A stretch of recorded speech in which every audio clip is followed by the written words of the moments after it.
So this is a work that we started about 12 months back. So the first line of code in this project, we started doing this about 12 months back, and all of this work was within the last 1 year. And I don't have the other names, but this involved work. A lot of this work was Jonathan was spending 7 months at PNL, and we did a bunch of this work there, and then the other person would be Wenjing Ma, who's a postdoc at PNNL. So essentially much of this work was motivated from looking back at all the work that we had done so far, the problems that we had, and what do we need as we move forward. So going back to this motivation for Exascale, we've been talking about this for the last couple of days here. So the biggest problem we have is not architectural complexity, but actually architectural variability. It's not just that we are going to have one machine that's going to be extremely complex. If that's the case, we spend the time and spend the money and make it happen, right? But the problem is that we don't know how it's going to look, and probably it's going to be instantiated in a couple of different forms. So there is going to be heterogeneity, and quite likely we are going to have specialized cores, and we'd have fancy things like coherence domains within a chip, and multi-socket is going to look very different and things like that. The yardsticks are changing. We've heard this before. The flops are going to be cheap. Concurrence is still a challenge. But then there's this other interesting topic that Pete Beckman mentioned today morning, where he said that, well, typically if you say flops are cheap and data movement is expensive, you'd say, well, you just keep recomputing. But then if you're using a memory like phase change memory, then you don't want to recompute if you're using that memory as the closest memory that you have access to. So there, the same algorithms that you have, you'd have to write them differently such that you are avoiding writes. You could do recompute as long as it involves only reads, but not necessarily writes. And of course you have this whole new can of worms in terms of faults, power, and all that. Essentially what all of this means is that your machine is going to have lots of variability, both in how it's going to be instantiated and in terms of how it's going to exist dynamically.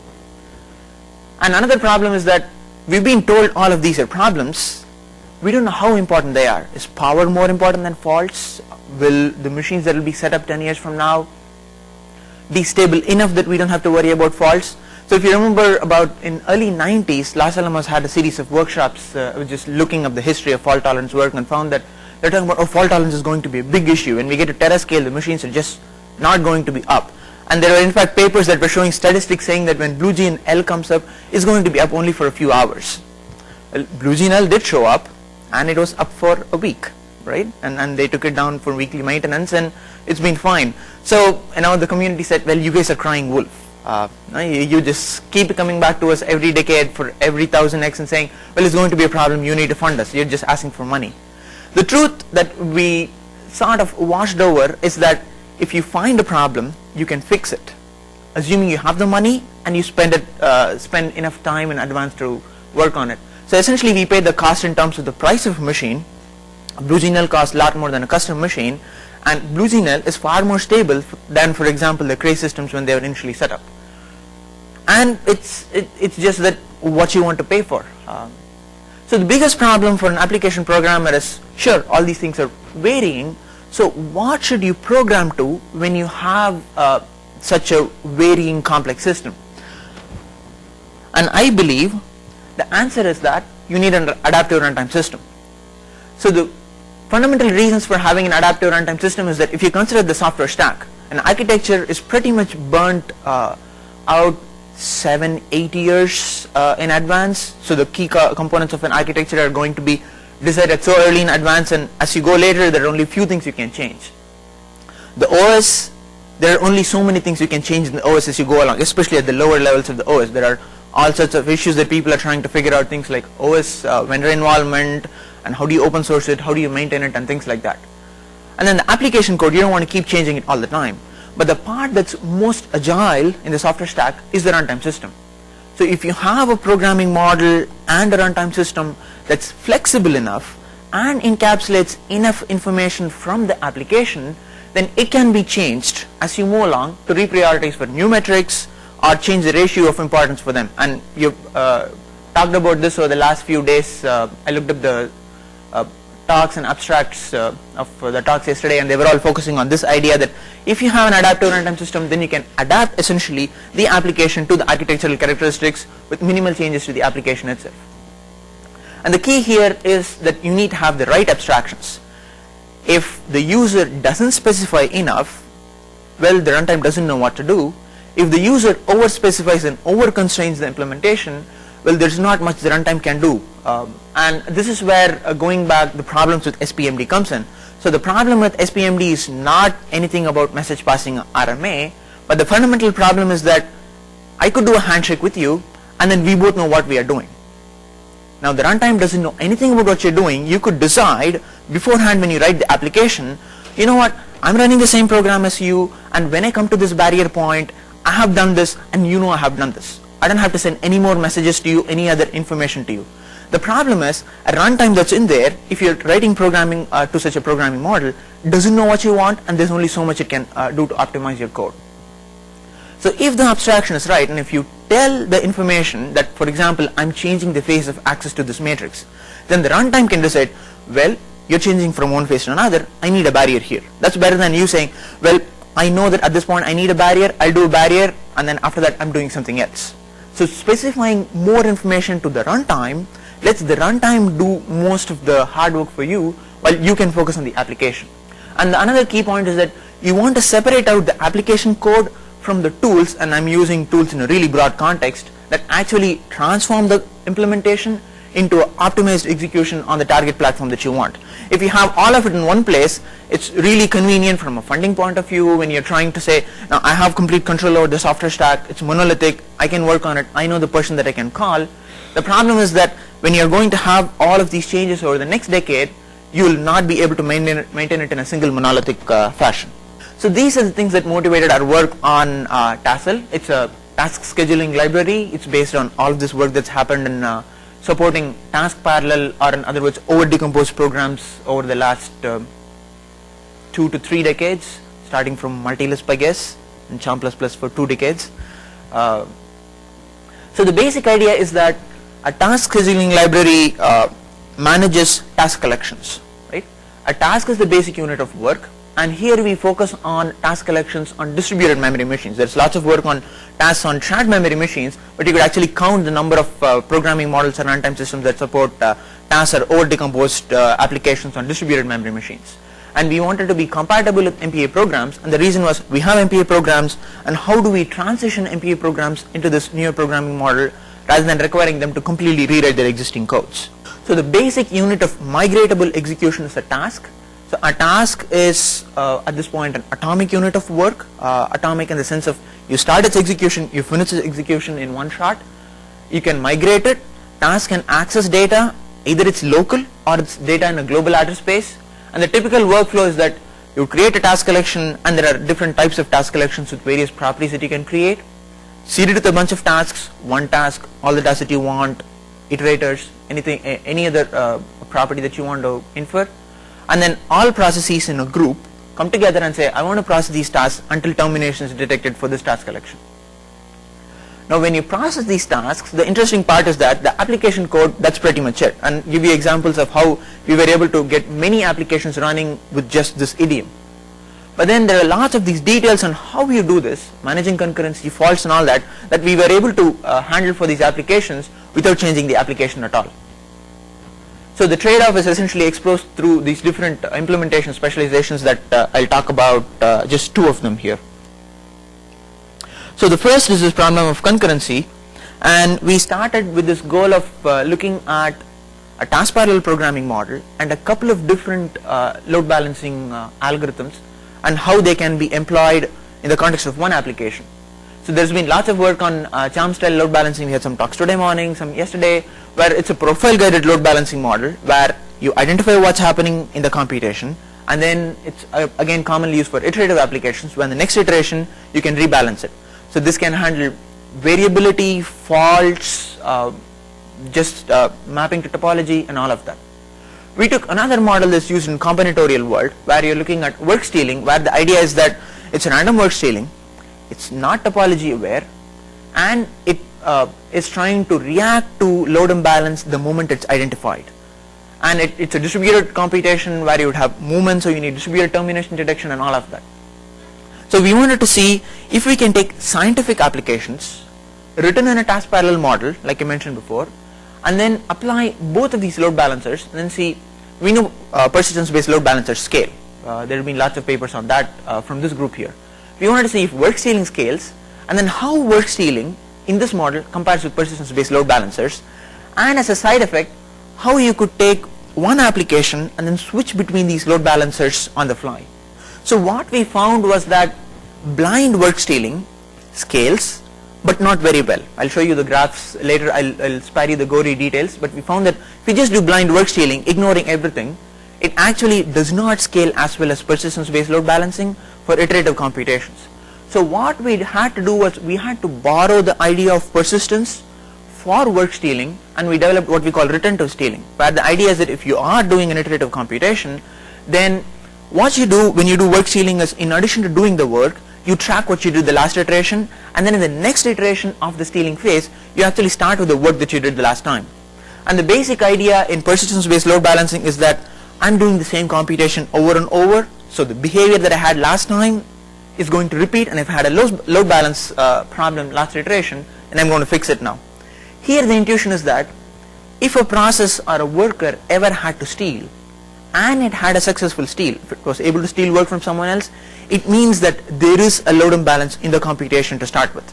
That's why it's able to steal and find work, because someone else had work. So we use this property to say that, well, if it was able to do more work before termination detection with a steal the last time, we'll start with that as the initial seed. So there is lots of this description of the algorithms and all that. I'll let you read the HPDC 12 paper that we have in June this year. I also have pointers to it at the end of the talk. But bottom line, the results are, on the left you see persistence-based load balancing, on the right you see retentive stealing. This is a benchmark that actually Jeff talked about. It's the building of the Fock matrix on 512 beryllium atoms. It's a benchmark that derived from the code in NWChem. And essentially what we show here is, if we, for the persistence-based load balancer, for the first iteration, we did do stealing, because if you don't do stealing, the initial seeding is bad, you'd have huge amounts of load imbalance. So we said, okay, let's start with stealing for the first iteration. So the first iteration for both would essentially be the same, because they are both doing the same thing. In the next iteration, essentially what's happening is there is a screening happening, so we delete a bunch of work that's identified at the application level to be null, empty tasks, we throw them out, and then because now the execution has changed, we stop the load balancer. This is the second iteration. We stop the load balancer and then just execute it and then profile. And the speed up essentially we are getting from this iteration to the next is essentially that we have turned off stealing, and the fact that we were executing all these null tasks actually had some overhead. You had to get data to check and go through some loops to actually check whether the task was empty or not, and that's the speed up we get. And then immediately after that, in a few iterations, if you see this is the 3, 4 and 5th iteration, by the 5th iteration we get about 80-85% efficiency on Hopper. And on the retentive stealing, the first iteration is the same, and after that we just keep continuing to do stealing over subsequent iterations. And we see that this again converges to the same point as persistence-based load balancer for on this machine for this benchmark. The interesting thing that we found was that this line plots the average number of tasks per worker as we scale, and this is a strong scaling benchmark, and this is the standard deviation that we are plotting here. So essentially the amount of work, as you would expect, varies because we are doing dynamic execution, so there is a good standard deviation in there. But the interesting part is, at the scaling limit, at the point at which, for example, here we are getting 85% efficiency, we are at a little less than 10 tasks per worker. So we are really talking about a small computation where there is limited parallelism, and we are showing that persistence-based load balancer, and especially stealing, this is a surprise to us that it would scale this well, was scaling this well. And it also shows that if you just did stealing, you would not get good load balance. So if you see here, the efficiency is around 40-45%. We had to use the principle of persistence, combine it with stealing to get the performance that we got. So that was Hopper. Then we said, okay, let's try this on other machines. So this is Intrepid, where we got some really interesting results. So I should tell you that the benchmarks are slightly different from the previous run, because if you saw, I said I had less than 10 tasks at 78,000 cores, right? So here we are running on all the way up to the full machine that we had access to, 163,000 cores. So if you just ran it at that scale, we wouldn't have any work. So we changed the tile size even further. So there the tile size was 40, now it's 20. So we have more parallelism in there, but these are finer grained tasks. and this is the first iteration essentially for both, and you see that you get an efficiency of less than 10% at the scale. It's actually, the stealing is actually dropping pretty bad. And then after that, this is persistence based load balancing. We are getting around 90% efficiency, and the similar behavior for work stealing. So the end is the same, but the interesting part is that if you see here, stealing actually takes a few iterations to get to that performance, right? So if you see here, it's between 80 and 90. It takes, we are showing 14 iterations here. It takes more than 10 iterations for us to converge, but then this is how persistence based load balancer behaves. So 8%, and then one run to profile, and then the third iteration we are at 80, and then after that it just straight jumps to 90. So it really quickly converges to good performance, while stealing takes a little while, which we expect because it's a dynamically load balanced computation and it's taking more time. And if you see here on the right hand side, this is the number of tasks, and this is the one. So here we have less than 100. I think this is 40 or 50 tasks per worker at the scale, at the extreme scale there. So we looked at Hopper and then Intrepid. The interesting thing was, okay, let's look at Titan and let's see what happens. Titan is very similar to Hopper, so we'd expect similar numbers, right? What's happening is that this is on 128K cores on Titan. So this is the first iteration, same for both. And then as we scale, we see that persistence based load balancer actually takes a little while to converge, unlike on Intrepid. And so the behavior is similar in terms of how much time it takes between these two to scale, and the point at which they converge is again similar. If you see here, there's something interesting going on this machine. We believe it's because the Bulldozer module shares the FP cores. It's not really having as much persistence in the execution as we expect, so it does take a while for the performance to converge, and the convergence point is actually much lower. This is especially interesting because if we go to Hopper, the convergence point is somewhat similar. It converges faster, right? Especially if you see here, I'm showing convergence in 5 iterations. So 4th and 5th iteration, it's actually already converged. While on the other machines, if you see here, I have to go more than 10 iterations. This is the 14th iteration at which it's converging. So it's taking a lot more time, even though it's the same network. Just changing the processor there is having a really different impact on what performance you get. And going back here, the machine that got the highest efficiency was Intrepid, essentially because it was very repeatable, so we were able to converge to the highest efficiencies possible. The caveat that I should mention here is that we are burning a core in each of these runs, right? On Hopper, that's 1 out of 24. On Titan, it's 1 out of 16. On Intrepid, to get this performance, we are burning 1 out of 4. So effectively, if you draw it for real, we'd be talking about 75% efficiency. So the machine doesn't, yeah? This is all MPI. Yeah, this is all MPI in multi-threaded mode. So we see that it's the same code, it's pretty much nothing changed. MPI multi-threaded, going from machine to machine, we're seeing really different behavior in terms of what's going on in performance. And this has implications on both how you would implement your adaptive runtime and how your lower layers have to support the adaptive runtime. But the key here is the application didn't have to change for any of this to happen. So we were able to scale all the way up to the full machine. So the work started about a year back. We were at this point of doing these benchmarking scaling results in Jan. December, Jan is when we actually started doing these benchmarking results. So we had about 32K by October, and the bigger ones we started doing it in December and Jan, and we were able to get all of these, and we had a few more benchmarks that we were able to do. So this is how the behavior of the number of steals happens. And the interesting thing here is that while the performance is different on these 3 machines and have interesting characteristics, the number of steals that happen doesn't change much. So this is the number of attempted steals, and this is the number of successful steals.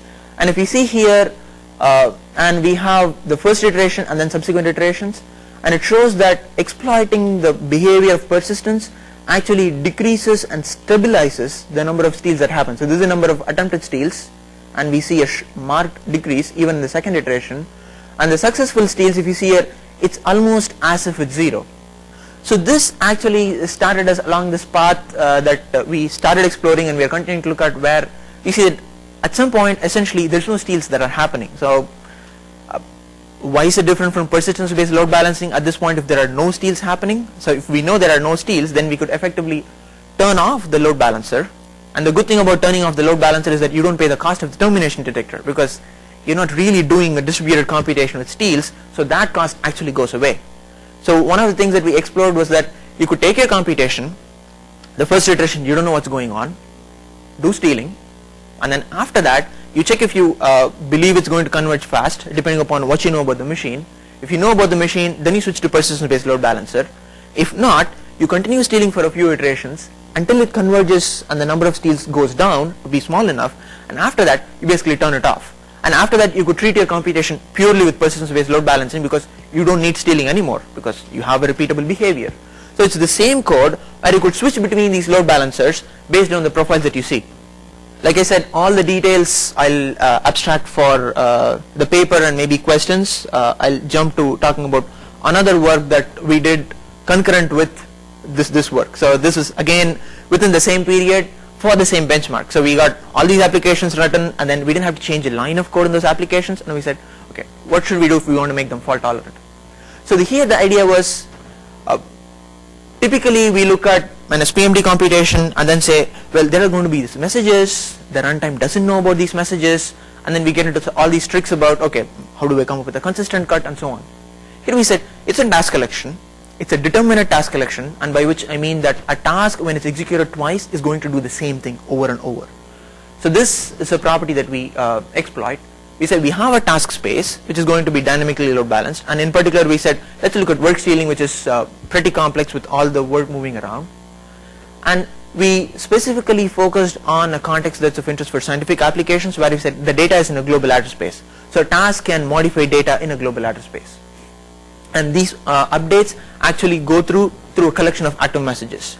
And because it's determinate, we assume that a task when it's re-executed is going to issue the same set of active messages to the same set of targets. So the question for us was, how do we identify the tasks that need to be re-executed, right? So let's say a process or a node goes down, which means a bunch of workers go down, lots of computation is lost, lots of data is lost, and you have workers working on the failed node that could have been doing partial communication to targets. And you want to identify which of these tasks partially completed execution and which of these do you need to identify and then re-execute. And all of this you want to identify with minimal overhead. And the interesting part of all of this work for us was that how do you identify tasks that are enqueued on the failed node? So typically you would assume that there is a broadcast, everybody knows about work on everyone else's node. Here you enqueued some work on your node and you failed, and how do you identify that so that you can continue execution despite that? So the basic ideas that we had was that because it's an active message framework that we are based on, we said we'll track the updates that are done through markers. So this will not be, we will not be employing any copying, duplicated communication, message logging. All we do is track it. So every active message corresponding to a data transfer or an update has a piggyback marker that we keep track of, and then these markers are essentially used to construct an idempotent data store. So the basic idea is that if you have a determinate task, you execute it twice, the execution of it could issue active messages that are not necessarily idempotent. Think about, let's say it's adding something to the result, right? If you execute it twice, you're going to be incorrect. But by tracking these markers, essentially we translated a non-idempotent computation, which is general, into an idempotent computation. And interestingly, what we were able to do is that we didn't have to assume anything about having advanced knowledge of each task. These are the processes that it communicates with, this is when it communicates, or how it communicates. We don't need to know any of that. As long as we know that it's idempotent, as long as we know that it's determinate, we are okay with that, and we can construct this idempotent data store. So a big implication of this is that we don't need atomicity of task execution anymore. So combining determinacy with tracking helps us translate an atomicity requirement into an idempotence requirement, which is a lot weaker. And then we have in the paper details on additional metadata that we need to keep track of for task execution, and most of this does not involve any additional communication. This is all any local stuff that we have to keep track of as we execute. And when on failure, what we do is that we invert this task to data mapping, and by which I mean that every task is going to update a bunch of data. We invert it in an efficient manner so that we look at the data, look at the markers, and identify what tasks need to be re-executed or what is the state of the tasks.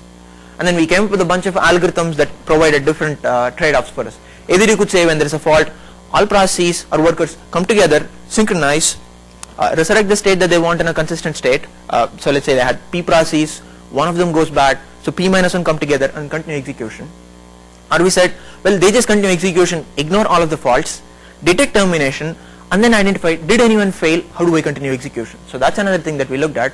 And then another one was that you could actually recover in a completely non-collective fashion. So let's say process is executing, one of them identifies a fault, they'll say, well, I'll take care of recovering the data and recovering the task state, and anything that I identify as things to be re-executed, I'll put it on my local queue and then continue execution, and others just ignore it. So it's like first come, first restore, and everyone else just continues execution. So we came up with these series of algorithms, and we had some nice evaluation of that. So the basic idea is that if you think about it, there are 3 processes, let's say 2 of them are live, one of them is failed. Any task can update data on any other process. This is through an active message, so you don't need cooperation with the remote process for this. Everyone has local tasks that they have executed. So here red shows that it's executed, the green shows it's enqueued, and the darker green is actually corresponding to a piece of work that's being stolen by this process from the other process. Process J is stealing work from process I, and this task actually did some update to a failed process, and this guy has failed. And this failed task, failed process has a bunch of finished tasks, a bunch of enqueued tasks. So essentially, we identify tasks as executed successfully because they finished execution, and all their updates went to live processes, enqueued on a live process, executed but they lost some data. So executed but then they lost data because they contributed data to a failed process, or it's enqueued on a failed process, but then we also are able to track what happens to tasks that are being stolen. So interestingly, we showed that our algorithm is assertional in the sense that you could run our protocol at any point and it will identify if there is a fault, if something's gone wrong. So for example, while the steal is going on, you could run our model without stopping anything, and then if the steal is still going on, it will identify these as enqueued on failed task because it's taken out of this queue, it's in the wire, but it has not reached there. But then if it reaches there, then it will be identified as enqueued on the live process and will just continue execution. So there are lots of details, but the basic idea is we are able to effectively classify the tasks with very low overheads. And here I am giving you a hint of what's going on in there. So these are, let's say, 2 sets of tasks executed by a live process, the green ones, 2 sets of tasks executed by a failed process, and this is essentially a task space. Basically these are the task IDs, 5, 11, all that, and these are markers or the data that they contribute to. So the empty boxes correspond to data that they are supposed to contribute to but they have not yet done, and note that we don't know this at runtime, I am just giving it for illustration, and the dark squares correspond to data that they have actually finished contribution. And to give you an example, 22 was being executed by the failed process, it finished 2 updates, but then before it could do the 3rd update it died, right? So that's basically what's going on, and it has this task that it has enqueued on itself. So essentially we identify if these markers are lost, then the counts that we have won't match, so we know that data on the failed process was lost and 11 needs to be re-executed. Any of these guys need to be re-executed, but you don't need to re-execute 5 because it didn't have to contribute anything to the failed process, or 12 because it's still enqueued. So in terms of results, this is a jumbled graph, but the basic idea is, if you look at the first 3 columns here, so this is the dark one, is execution of the base scheme, right? No faults, nothing, the baseline algorithm, and these are for different curve counts. I'm showing the time, and the dark ones are the ones without any anything that we did. The 2 bars that are really close to it are the schemes that we developed but without any faults. This is just the overhead of our scheme, and then after that we have 3 sets of bars, which is failure at the beginning, failure at the middle, failure at the end, with different schemes. While it's hard to see the differences, the basic idea is that the overheads are actually small. Now in all cases we have often we saw sometimes up to 5% overhead just because of the introduction of our schemes, and after that the overheads are really small. Lazy recovery at this point, so this is the roof line that you're seeing here, was getting us up to 18% overhead on 38K as compared to this point, but then the other schemes didn't even have that overhead. So to look at something that's more quantifiable, let's look at the number of tasks that got re-executed. The times, it's hard to see because there are lots of things going on. So we just said, okay, let's count the number of tasks that got re-executed as compared to no fault, right? the number of cores. We consider 3 scenarios: failure at the beginning, pretty much everyone starts, and then one says, I'm going to fail. Failure in the middle, where essentially the idea is we had this oracle that said, oh, and one process has finished half its work, so it's going to fault. And then failure at the end, where everyone finishes, we detect termination, and then after that someone fails. So it's literally at the end. And this is essentially the number of tasks that were processed at the time when failure got detected. So we just put a barrier in there to count how many tasks are in there for this experiment. If you're doing a collective rollback, where you say, well, I have a fault, I have to roll everyone back, this is the amount of overhead that you'll have. So this is the cost that you basically have. And for the different schemes, and this is basically a different scheme with the baseline, so we have the number here as well. So the interesting ones are the immediate re-execution, the lazy re-execution, and the non-collective re-execution, the 3 schemes that we had. So what we see here is that the immediate re-execution, which immediately says, okay, I identified a fault, I'm going to recover from it, and the non-collective one have extremely low overheads, especially for failure at the beginning. Essentially, when you fail at the beginning, what's happening is that by the time the information gets propagated, some other processes or workers have actually done work, right? I mean, when you have 4,800 workers, 23 of them happen to have finished their first work by the time you even broadcast this information, and we just recover that. And interestingly, this number is pretty much flat as you scale, because it's just the message propagation speed that you're dealing with. So failure at the middle is a little more interesting, where you say, okay, half of the work has happened, I'm failing in the middle. Interestingly, what we see here is that we have a lot lower overhead. Instead of re-executing 32 million that you would in a collective rollback, we have a 160K, and it scales linearly, it decreases linearly with core count. So you double the core count, you're strong scaling the computation. In theory, you would expect, well, the amount of work lost is actually proportional to the amount of failures, right? So this is roughly, if you see, it's decreasing linearly, and interestingly, it's true for all 3 schemes. So what we found was that you might sometimes think, failure at the beginning is bad, failure at the end is bad, but all of them have their trade-offs. So the problem is that when you fail, you lose work, and you lose the core to do other subsequent work. So it's a double-edged sword on which one you want. And failure at the end, we see that we lose more work, obviously because more work was done, but then here again we see very good scaling in terms of the amount of work lost as compared to the amount of work done. So we did another experiment. So the other one was taking one node down on Hopper, 24 cores, 23 workers. So here we said, let's take 5% of the nodes down. So this is sort of a weak scaling benchmark, right, for failure. So as you increase the number of cores, you're actually failing more work. For example, the first one here, the 4,800 cores, in the previous case you would have lost 24 cores. Here you lose about, how many is that? 20, so it's 200 cores, so about 10 nodes is what's lost. So that's about 240 cores, and you lose more and more as you go along. What we found is that even though you lose more cores, so the failure is increasing, you actually have a stable amount of overhead in terms of tasks that are re-executed. And another thing, if you compare with the previous graph, is that if you see here, we lost one node, 165K tasks got re-executed. Here we are losing 10 nodes, and we are doing 1.6 million. So you lose 10 times the amount of nodes, you lose 10 times the amount of work.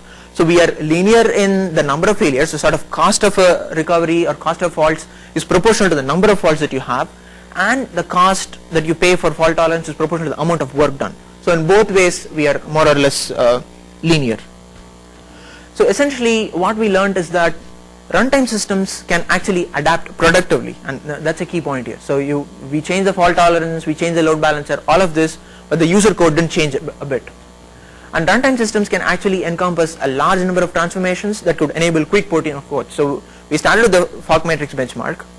Then within a month or so, we ported another benchmark that's representative of couple cluster, the Tensor Contraction Engine benchmark.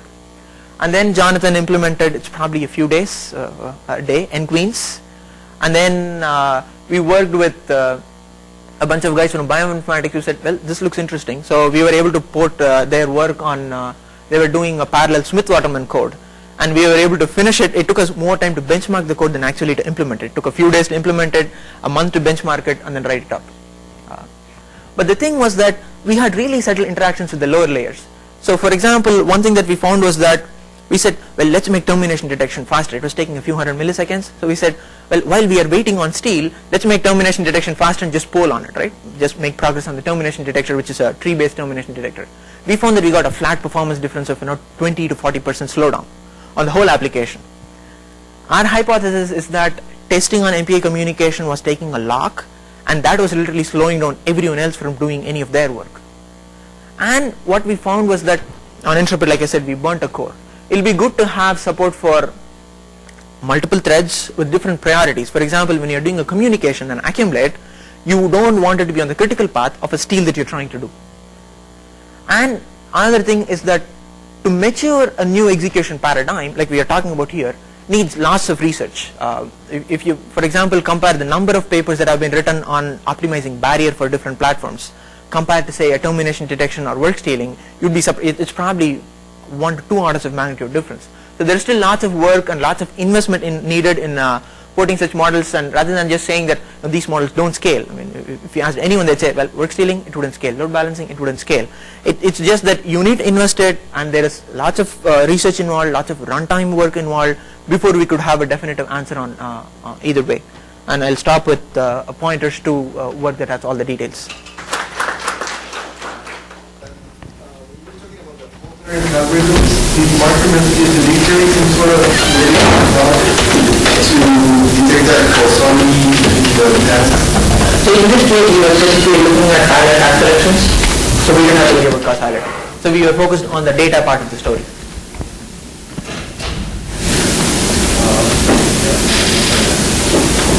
Just a short question. Just wanted to make a comment that the traditional charm, the old charm, actually had what we call seed balancing these days, the kind of balancing for classic values. But one thing is that kind of, the work where the work is dynamically created continuously, there's a set of tasks and you keep adding to the set of tasks.